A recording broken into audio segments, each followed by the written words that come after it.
Please stand clear of the doors. Por favor, manténganse alejado de las puertas. We are now approaching the Magic Kingdom station. If you're planning to disembark here, please remain seated until the monorail has come to a complete stop within the station. The doors will open automatically for you to the left of our forward motion.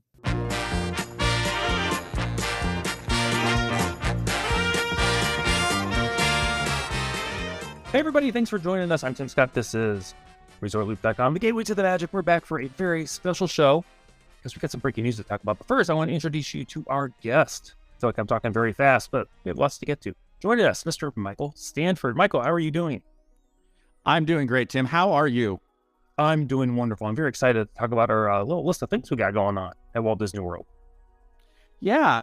Hey, Tim, what year is it? Michael, it's 2023, I do believe. I'll check my checkbook. Well, it feels like to me like we're getting back to the old yesteryear of Walt Disney World. It feels more like 2019 or 2020. Michael, who thought 2019 or 2020 would be considered the good old days? Yeah, it's been a ride, hasn't it? It's very funny because I don't think a lot of people expected what we're going to talk about to actually happen. I didn't mention this to you before the show, but actually, when this news broke, I was actually in the doctor's office just waiting for a regular appointment. And then I got a text from you just as I got done reading this. I actually just texted, my wife Dawn, let her know she was excited. Then I heard from you. I'm like, we got to do a show. Yes, thank you so much for having me here. I really appreciate this opportunity. Oh, Michael, it's always a pleasure.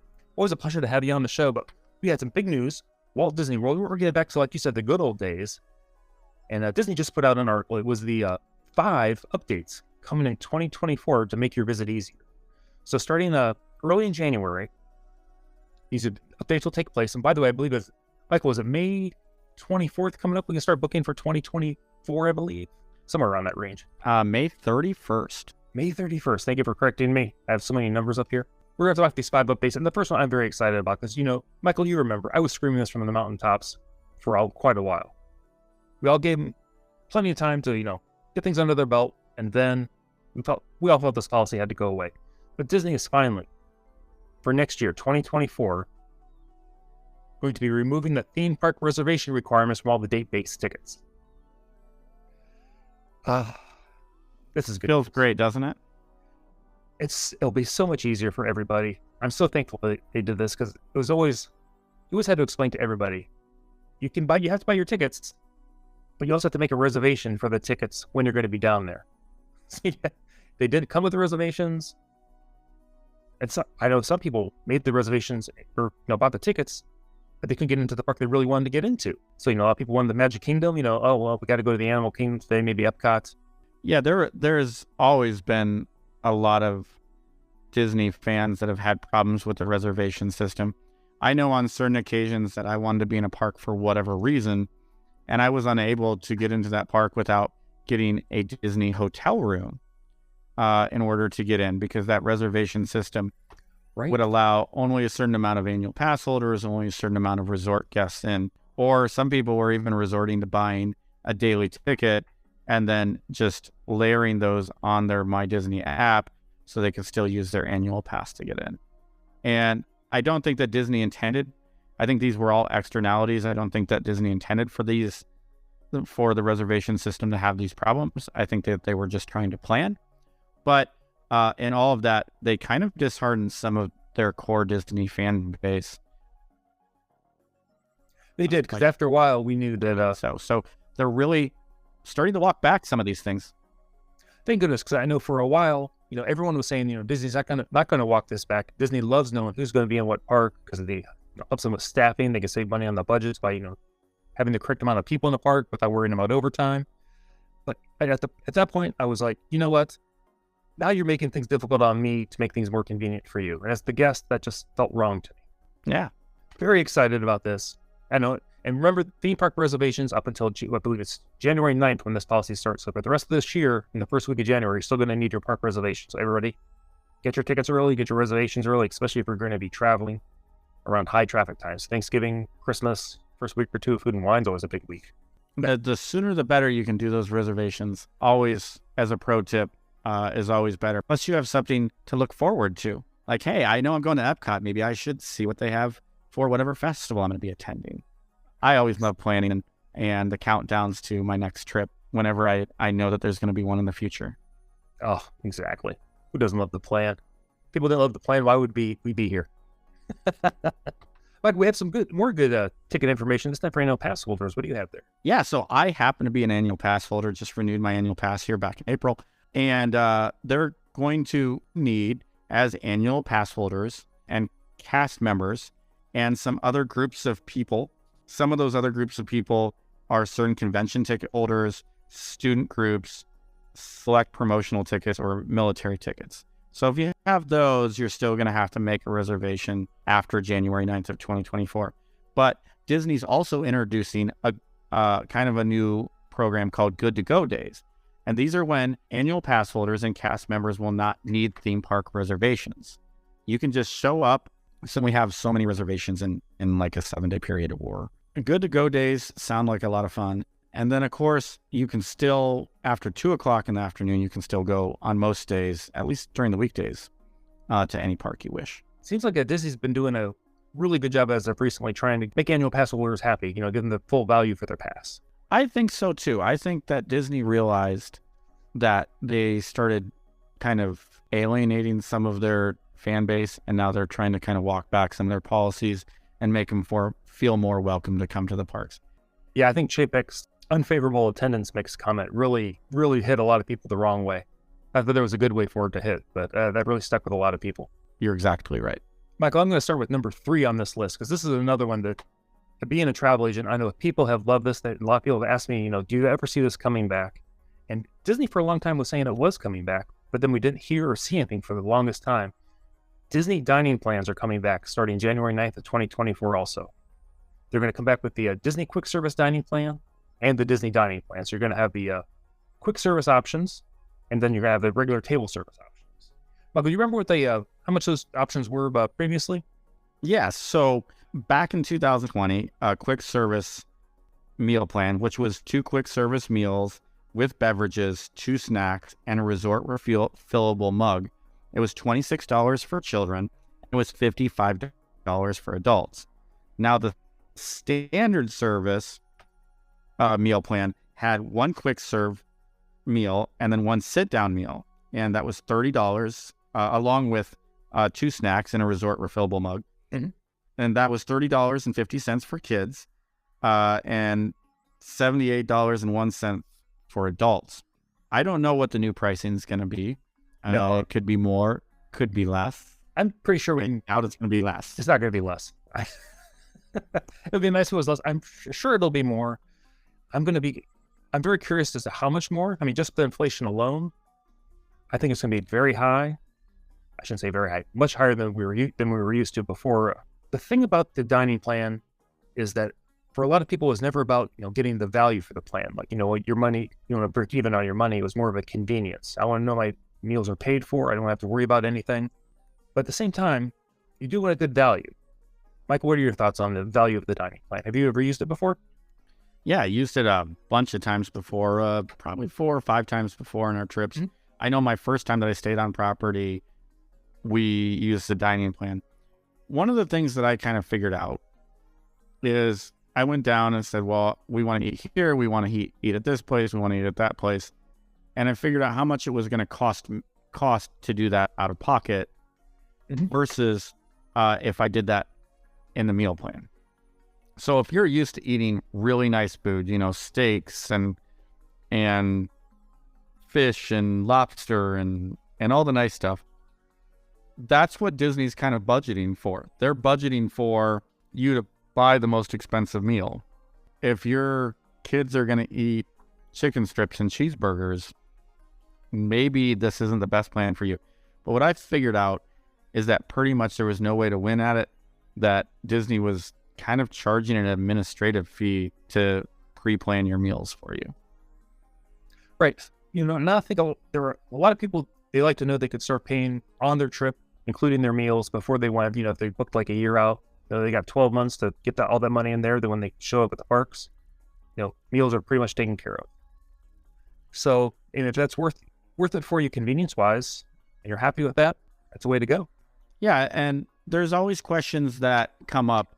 Well, what if I don't feel hungry that day? Or what if I don't use all my snacks? I know one time we had to leave a day early for an issue. And they told us, well, you can get 3 snacks for 1 quick serve meal. And that's what we ended up doing, is bringing home bags of gummy bears and those gummy Mickeys and those kind of things. So I guess that's nice in some ways if that's what you want. If you're not that kind of person, it might not be what you want. It was so interesting. It was so interesting to me, though, like going to the parks, and they continued to have the food plan icons on the menu boards at Epcot or wherever. We knew they were coming back. Why did it take so long for them to come back? And why not give us more options than they're giving us just the 2? Because I think there's a certain group of people out there that are going to want like the 2 old plans that they're not bringing back, which is the Standard Plus and the Deluxe Dining. I think there's some people that would actually go and eat 3 sit-down meals a day. I think that would take a lot of time out of your day if you're a park goer, but not everybody goes to Disney just to ride rides. A lot of people love the food there, and there's a lot of great food at Disney. That's true. It's almost like the whole cruise. I'm going on a cruise, but I'm going to hit some attractions while I'm there. The 3 solid meals. I will say that I'm wondering, because right now the Disney dining reservations have been pushed to 60 days from, what were they before, 180 days out you can make reservations? I'm wondering with the dining plans coming back, they're going to have to, are they going to be able to keep everything at 60? Because will you buy a Disney dining plan and count on, getting a couple restaurants, table service restaurants? I mean, you get the 60-day window. I mean, they're not available. That's another issue I think that they're going to have. I think they're going to have to work out, and probably sooner than later, that if a guest books a dining plan, are we going to prioritize them when they're in their My Disney Experience account to get 1 or 2 sit-down restaurants if they get that standard meal plan? Oh, Michael, that's a good idea. I didn't think about that. They could all be set up in the app to get priority to these restaurants. That's a good that's something to think about. They're going to have to, because otherwise I think people will call in a lot and say, hey, I got this Disney dining plan. I'm 60 days out. I didn't get any restaurant that I wanted. I didn't get Ohana. I didn't get any of those. I just want to get it out of this meal plan. There's going to be a little dead weight loss there, but I think the people at Disney are really good at crunching numbers, and they'll figure it out. They're starting to bring back park-friendly policies, guest-friendly policies. Yes. And so it gives us hope that the parks will be cleaner, they'll be more fun, they'll be more user-friendly, and we'll get on more rides. I think that's what everybody wants. Right. There's plenty of people who say, well, it's getting so expensive, everything's getting more expensive. Right. I mean, that's been the argument for 50 years at Walt Disney World. It's so expensive. But every year they have record numbers of crowds. So they do. There's nothing, there's no data telling them that they should make things cheaper. Right. Exactly right. So very excited about this. That's another one. What do you have for the number 4 list that Disney came up with, Michael? More park time for Disney Resort Hotel guests. Early theme park entry for all Disney Resort Hotel guests, and extended evening hours for guests staying at Disney Deluxe Resorts, hotels, and Disney Deluxe Villas. This will continue through 2024, and of course, as always, some form of valid theme park admission and resort ID is required. I think it's great. I think it's always wonderful the more time that you can get in the park with limited numbers of people. Early mornings, a lot of people don't like to wake up, or they got to get their kids going, and their kids are kind of groggy from the night before. So if you're an adult and you don't mind waking up early to get into that park a half hour early, you can really get a leg up and do some of those rides that later in the day run, 60, 80, 120 minutes, whatever that is. You go to Epcot, you can definitely get on Remy's with a lot less of a wait. And all the different major kind of rope drop gate buster rides. So that's great. I don't know how many people stay at a deluxe resort or villa, but for them, I think that's a really nice added bonus because you're paying a lot of money for that hotel room, for that villa, what have you. This gives them something a little more special and maybe even a little more intimate to go to, because a lot of the times kids will get tired in the evening after 8 or 9 or 10 o'clock, whenever that park closes, and the parents want to take them home. So there'll be a lot less children, a little more adult kind of nightlife. So I've never really stayed at a deluxe resort since they've had this whole policy for like the extra hours in the evening. I'm wondering, does the cost of staying in the deluxe resort, is it that fantastic in the evening where it's worth the extra cost as opposed to staying at a moderate or like a pop or any of the other values? Yeah, great question. I don't know. I haven't stayed at a deluxe resort ever. But I think that if you're, no matter what resort you choose, whether it's a value resort or a deluxe resort, I think you should be choosing it for your family's particular travel needs and for the resort itself. I can tell you that my favorite resort is always Disney's Pop Century Resort. And I would choose that pretty much every time, even though I can probably stay somewhere that costs more money, a moderate or something like that. I think everybody should get out and enjoy all the different resorts, but at the same time, if you find something that works for you and your family, that you can make magical memories that'll last a lifetime, stay at that place. But if you're just choosing a resort because you want an extra hour or whatever it's going to be in the parks, I don't know that that's the only factor in choosing the resort for very many people. That's a good point, Michael, because you could be, planning on going to the park late that evening, taking advantage of those hours, and maybe it's going to rain. Weather will be bad and you don't want to go in the park. And then you'll be like, oh, we just spent all this money here. That's what we were going to do, and now we're not going to do it, or we're going to be miserable. So, good point. Stay where you want to be. And it's only on select days. It's not every day. It's not Monday through Sunday. It's only going to be a few nights a week.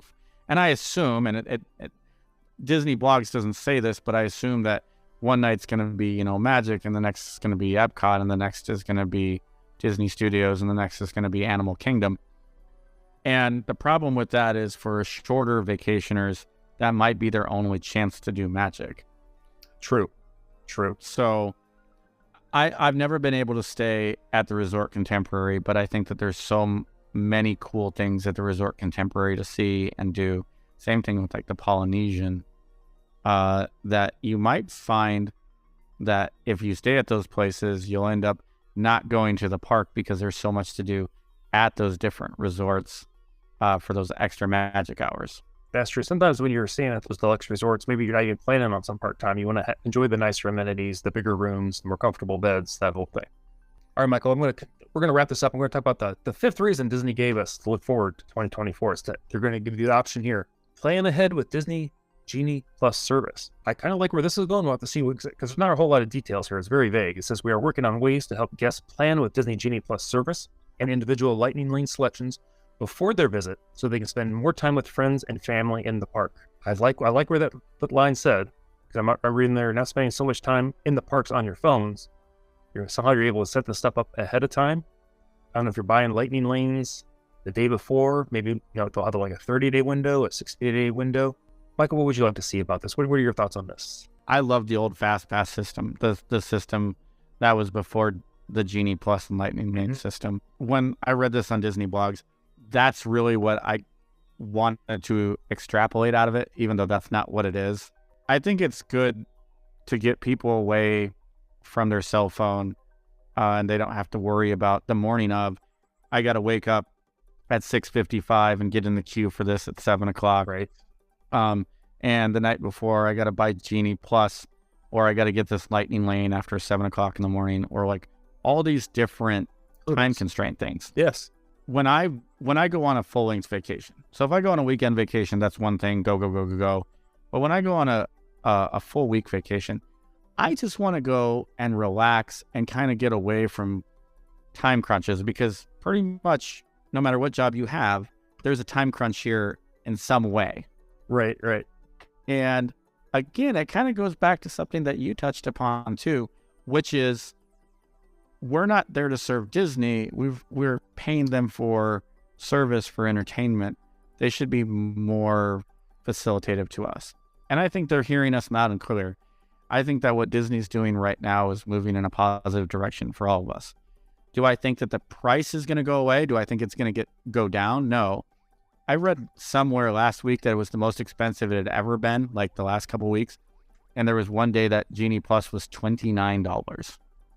So if you bought a one-day ticket, depending on what park you go to, let's say that was $159 or $169, and then you spend another $29, you're knocking right at the door of $200 for one day at a Disney park. Right. And is it worth it? I think to some people it's definitely worth it. I think that it makes you really want to have an annual pass if you're going to do it, more than 8 days a year. Right. A new annual pass for an out-of-stater, I think, is $13.99 plus tax. Sounds right. And then you can add on water parks for like $100 and photo pass for $100. That's a lot of money to dump into Genie Plus, Yes. for me at least. Right. How many Dole Whips can you get for like $30? I don't know. And extrapolate that, if a family of 4 or more, it just gets crazy. But really excited about these changes. I think they're really listening to the Disney community, and I really applaud Disney. And like you, I'm so excited. The thing that I'm most excited about is the park reservations. I loved when you could just kind of free range it and say, hey, you know what? I wake up today, I'm not feeling magic. I want to go to Epcot. I'm not feeling Epcot. I want to go to Animal Kingdom. I want to see baby giraffes. So that's my favorite thing. What about you? What out of this list? I have to assume that you're the same way, but what do you like there? I think I actually did a fist pump in the air when I read about the Disney park reservations going away. And I was in a doctor's office. I was like, I did it. And I looked around. They're going to take care of this condition when I get back to see the doctor. Everybody remain calm. Dining plans I'm excited about, not because I ever bought them, but I know a lot of people are very excited about them because they just enjoyed them so much because they don't like to worry about that. They just like to have it pre-budgeted and start paying on it as soon as they make the reservation. So I'm excited about that too. But yeah, number one, absolutely no park reservations to worry about. How popular was the Disney dining plans for your customers when they were booking with you for Disney travel? I had about half always wanted it, and I had a bunch of people who booked this year that said, let us know if it ever comes back, and it's not coming back for their travel this year. We'll see how much these new packages are going to be, and then there'll be even discounts later on those. And I can remember back, and I can't remember a specific time, but I know that from time to time, Disney was giving you a free dining plan if you booked so-and-so resort at so-and-so time. It was a way to get people to the resort. And I think in those situations, heck yeah, let's do that. Right. I remember free dining in the falls. Free dining in the fall. Yeah. That was always a thing. So I don't know if that'll ever come back, but we'll keep an eye out. I think they hit on every segment of Disney fan in this one. I think everybody can get behind number one, but they took care of their annual pass holders. They took care of their foodies. They took care of their deluxe hotel resort guests. And then they took care of the fans that love the Genie Plus and Lightning Lane service. And if they adjust some of the issues in there that everybody's not extremely happy with, it's going to be a fantastic 2024. Yeah, really looking forward to 2024. And, the day that we'll really talk about, that we'll have to have like an emergency Resort Loop podcast, is the day when they just say, reservations are going away. Yes. We'll sing the Hallelujah chorus. Michael, thanks so much for going over this list with me so we can share it with our listeners out there. Thank you for having me. It's always a pleasure and an honor to be here, to be with the great Tim Scott. Oh, you don't have to butter me up. We've already recorded the show. Michael, somebody wants to find you. Where can they reach out to you? They can definitely reach out to me at Looper Nation Live. I always respond. Please feel free to send me any questions, or if you just want to chat. Love it. And again, I'm Tim Scott, Facebook, Twitter. We have the website, ResortLoop.com. That's probably one of the best ways to go, but also Looper Nation Live, our private group over there at Facebook. If you're not on there, why aren't you? Look us up. We do have lots of stuff going on over there. Everybody, you've been listening to The Gateway to the Magic. Michael, take us out. We will see you, everybody.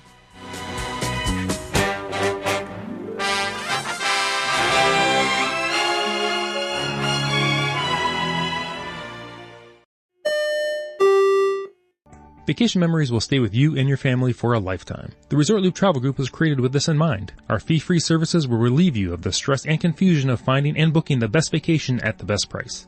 After booking, we will continue to monitor for ways to save you even more on your vacation. We will check for any upcoming packages and discounts to save you as many vacation dollars as possible. Resort Loop Travel Group, gateway to your magical vacation memories. Get a quote, or for more information, visit ResortLoop.com.